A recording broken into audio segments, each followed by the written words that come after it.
Question: what do sea otters and empires have in common? When you think of California missions, do you wonder how they ever came to be? Well, to begin with, we'll need to start with the sea otter. You might think of sea otters as furry, frolicking, shellfish-eating creatures that live in the ocean. They're fun to watch along the California coast. But sea otters are quite unique animals and play a pivotal role in our human history. So let's take a closer look into the world of the sea otter. Sea otters live in the cold Pacific Ocean, ranging from the coast of the Kuril Islands north of Japan to the tip of Baja California, Mexico.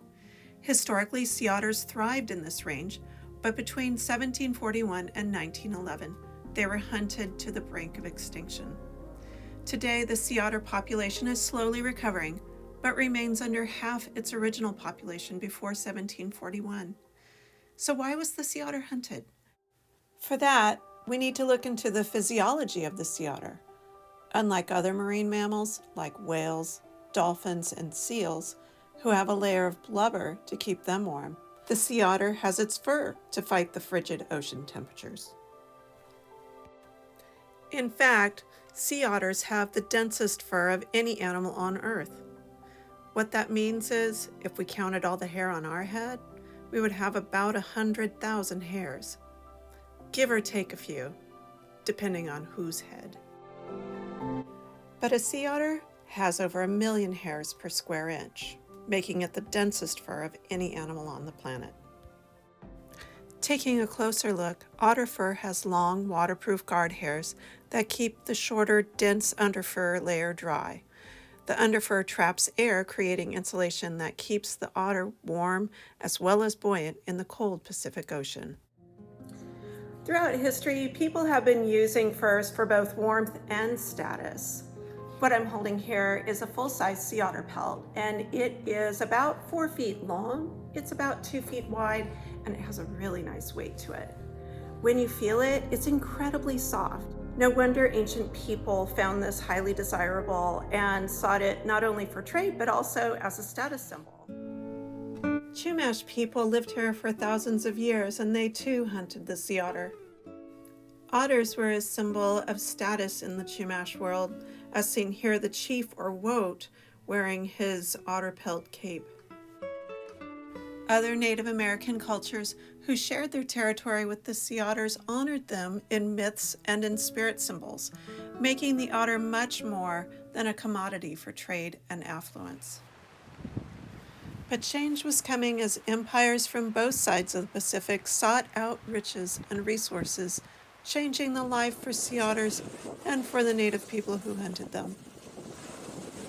For this part of the story, we leave California and travel to the other side of the Pacific Ocean, to a place called Kamchatka Peninsula in eastern Russia. During the 1700s, the Russian Empire sought to expand across the Pacific to find a land bridge to America. In 1741, the Russian expedition led by Vitus Bering traveled across the Pacific to Alaska.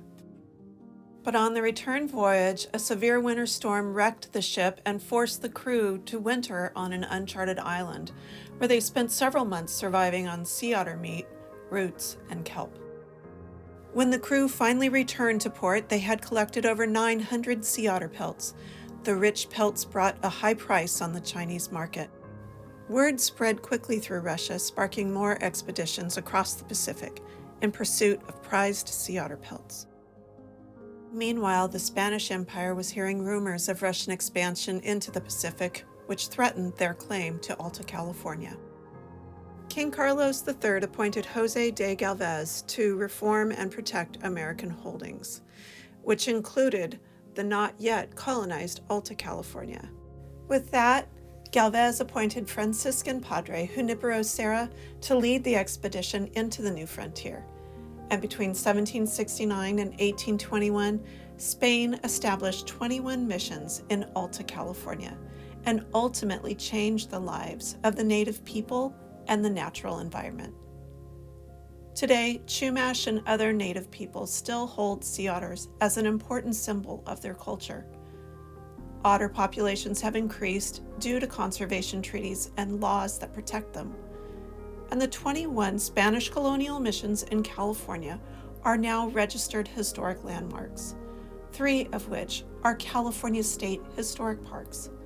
And Fort Ross stands as the only Russian colony in California and is a California State Historic Park. If you would like to help in sea otter conservation, go to www.seaotters.org.